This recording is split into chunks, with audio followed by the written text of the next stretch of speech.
मित्रहो नमस्कार. आज आपण पाहूया निर्णयाचा निर्णय. बऱ्याचदा आपल्याला आपल्या दैनंदिन जीवनामध्ये अनेक प्रकारचे निर्णय घ्यावे लागतात. उठल्यापासून झोपेपर्यंत आपण कितीतरी प्रकारचे निर्णय घेत असतो. शास्त्रज्ञांचं तर असं म्हणणं आहे की 24 तासामध्ये आपण जवळपास 35,000च्या आसपास निर्णय घेत असतो. आता एवढे निर्णय फक्त 24 तासामध्ये घेणं हे काही सोपी गोष्ट आहे का? निश्चितच नाही. खास करून आजकालचं बदललेलं जग पाहिल्यानंतर अधिक गुंतागुंतीचं जग आपल्या आजूबाजूला असताना असे निर्णय घेणं म्हणजे खरं तर तारेवरची कसरत आहे. बऱ्याचदा आपण अनेक प्रकारचे निर्णय घेत असतो. त्यामध्ये काही निर्णय व्यावहारिक असतात, वास्तविक असतात, तर काही निर्णय धोरणात्मक असतात, रणनीतियुक्त असतात.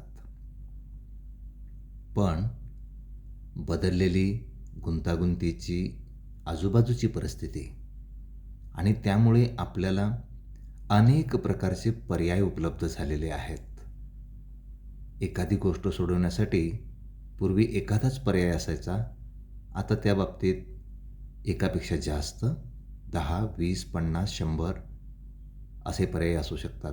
त्यामुळे ह्यातला नेमका निवडायचा कोणता या बाबतीत आपण गोंधळलेले असू शकतो, संभ्रमित असू शकतो.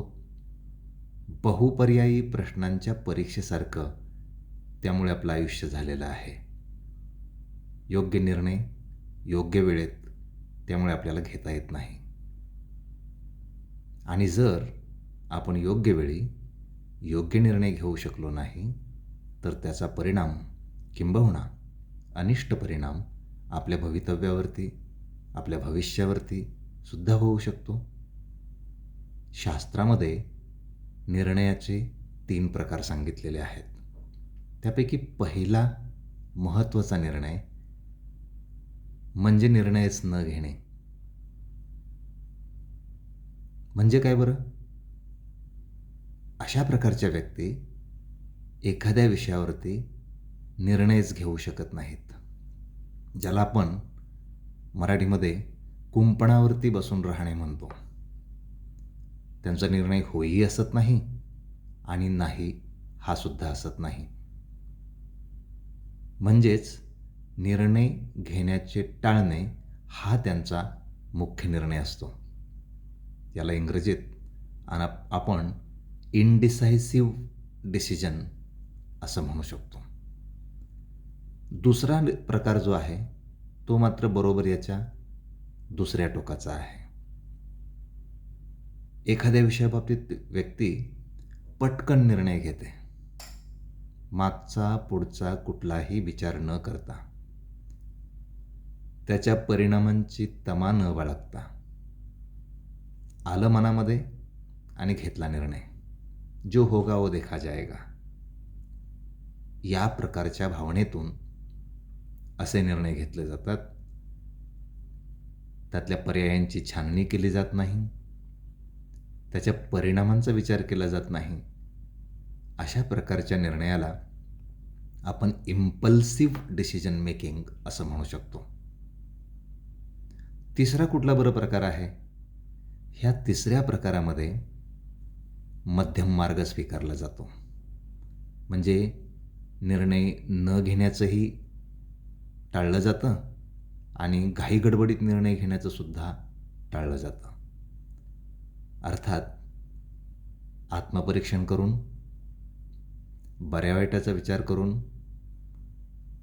सखोलपणे विचार करून, फायद्या तोट्याचा अंदाज बांधून जेव्हा एखादी व्यक्ती निर्णय घेते तेव्हा त्याला इंट्रोस्पेक्टिव्ह डिसिजन मेकिंग असं आपल्याला म्हणता येईल. ह्या प्रकारामध्ये घेतलेल्या निर्णयामुळे कुठल्या संधी प्राप्त होऊ शकतात याचा अंदाज व्यक्ती बांधत असते.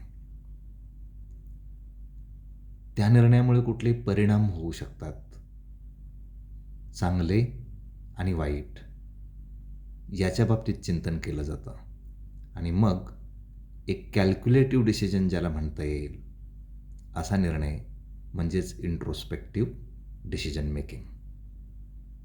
याच्या पलीकडं काही आहे का बरं? यस, निश्चित. चौथा सगळ्यात महत्त्वाचा प्रकार आहे जो भगवान श्रीकृष्णांनी अर्जुनाला कुरुक्षेत्रावरती सांगितलेला आहे. त्या प्रकारामध्ये निर्णय घेत असताना व्यक्ती स्वतःला प्राप्त झालेल्या अंतःप्रेरणेच्या आधारे निर्णय घेत असते. ही निर्णय घेण्याची एक उन्नत अशी प्रक्रिया आहे, ज्यामध्ये आपल्या मनाच्या मर्यादेच्या पलीकडे जाऊन, आपल्या बुद्धिमत्तेच्या मर्यादेच्या पलीकडे जाऊन एक प्रचंड उर्मी, प्रचंड आत्मविश्वास, प्रचंड प्रेरणा जेव्हा व्यक्तीला प्राप्त होते आणि त्या प्रेरणेतून व्यक्ती निर्णय घेत असते, अशा निर्णयाच्या प्रक्रियेला आपल्याला इन्स्पिरेशनल डिसिजन मेकिंग असं म्हणता येईल. मित्रहो, हे इन्स्पिरेशन आपल्याला कसं प्राप्त होईल? ही प्रेरणा किंबहुना अंतःप्रेरणा, उन्नत प्रेरणा आपल्याला प्राप्त होण्याचे काही मार्ग आहेत. आणि त्यापैकी सगळ्यात पहिला महत्त्वाचा मार्ग म्हणजे एक दिव्य प्रकारचं साहित्य आपल्या वाचनामध्ये असलं पाहिजे, ज्याला आपण डिवाइन लिटरेचर म्हणू शकतो.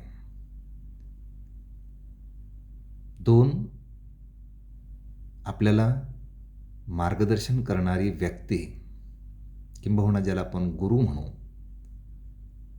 असे गुरु आपल्या आजूबाजूला असले पाहिजेत की ज्यांच्या विचारांमधून आपल्याला अंतःप्रेरणा प्राप्त होऊ शकते. आणि तिसरा महत्त्वाचा मार्ग म्हणजे आपल्याला आतून प्राप्त होणारी प्रेरणा, आत्मज्ञान ज्याला आपण म्हणतो. या आत्मज्ञानामधून सुद्धा आपल्याला ही प्रेरणा प्राप्त होऊ शकते. म्हणून योग्य निर्णय घेत असताना आपल्याला निर्णय प्रक्रियेतले हे 4 प्रकार अवगत असणं, माहिती असणं अतिशय महत्त्वाचं आहे, ज्यामध्ये indecisive decision making, impulsive decision making, introspective decision making आणि सगळ्यात उन्नत म्हणजे इन्स्पिरेशनल डिसिजन मेकिंग ह्या प्रकारांचा समावेश होतो.